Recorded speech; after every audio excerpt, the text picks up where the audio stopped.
ছড়রা গুলির যন্ত্রণায় কাতরাচ্ছেন রাজশাহীর অর্ধ শতাধিক জুলাই যোদ্ধা। উন্নত চিকিৎসা না পাওয়ার অভিযোগ তাদের। অভিযুক্তদের গ্রেপ্তারে না করায় ক্ষোভ প্রকাশ করেন তারা। আমার শরীরে প্রায় আপনার 28 থেকে 30টা গুলি 3 দফা ধরেন আমার শরীরে গুলিবিদ্ধ হয়। আমরা প্রায় এখানে 2 ঘন্টা যাবৎ পুলিশের সঙ্গে এবং স্থানীয় আওয়ামী লীগ নেতৃবৃন্দের সঙ্গে আমরা কিন্তু যুদ্ধ করি। প্রায় 150 গুলি আমার শরীরে এখনো আছে। ডাক্তার বলতেছে যে উন্নত চিকিৎসার জন্য আমাকে বাইরে নেওয়া যাওয়ার প্রয়োজন। গুলি আসলে এই টুটিতে বললি এখন আমার ভিতরে আছে, বলে যে গুলি বাইর করতে হবে না, গুলি বাইর করতে গেলে সমস্যা হবে। তারপরে আমরা যেহেতু দরিদ্র ঘরের সন্তান, আমরা তারপরে চিকিৎসার জন্য যাতে 9 তারিখে আমাকে ছাড়পত্র দিয়ে দেওয়া হয়। আপনার গোটা বুক আমার একবার ঝাঁঝরা হয়ে আছে। এখান থেকে হাতে মনে করেন যে এখন এই হাতেই প্রায় 8-9টা 5-7টা গুলি আছে, মাথাতে গুলি আছে। সুশীল সমাজ বলি, উন্নত মন মানসিকতার মানুষ বলি, বা যাদেরকে আজকে আমরা অনেক বড় বড় বলি আওড়াতে শুনতে পাচ্ছি, যারা নিজেদেরকে এই আন্দোলনের ক্যাডেট হিসেবে নিতে চাইছে, তাদের কথাই বলি, কেউ আমাদের কোনো খোঁজ খবর নেয়নি।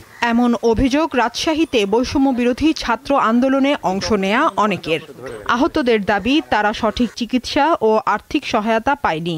আমাদের ইউনো সাহেব আমাদের ডেকে পাঠায় উপজেলাতে, ডেকে আমাদের সম্মানী দেবে, 5,000 টাকা করে দেয় সকলকেই। সেই 5,000 আর থানা থেকে আমরা পেয়েছিলাম 5,000, এই টাকাটা পেয়েছি। আর আমাদের এই পর্যন্ত কোথায় যদি চিকিৎসা করতে যাই মানে সম্মানটা পাই না।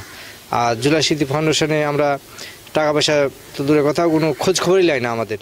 জুলাই ফাউন্ডেশন থেকে যে সহায়তা, এই সহায়তাটুকু ব্যক্তি হিসেবে আমার জায়গা থেকে মনে হচ্ছে না পর্যাপ্ত।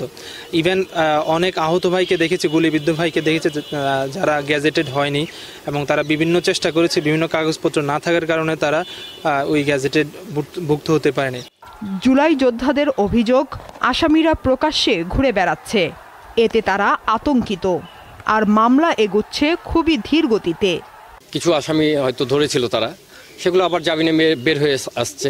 ধরেন বিগত 17 বছর ধরেন প্রচুর কালো টাকার তারা মালিক হয়েছে। এই অর্থের প্রভাব বিস্তার করে স্থানীয় প্রশাসনদের সহযোগিতায় তারা বহল তবিয়তে ঘুরে বেড়াচ্ছে এবং আমাদেরকে বিভিন্ন রকমভাবে হুমকি ধামকি দিচ্ছে।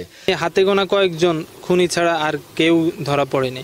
তো মামলার বিচার কাজও এখনো শুরু হয়নি, ইভেন চার্জশিটও মেবি এখনো শুরু দেয়া হয়নি। রাজশাহীতে বৈষম্য বিরোধী ছাত্র আন্দোলনে নিহত হয়েছেন 2 জন, আহতদের সংখ্যা কয়েকশো। দীপ্ত, বার্তা কক্ষ।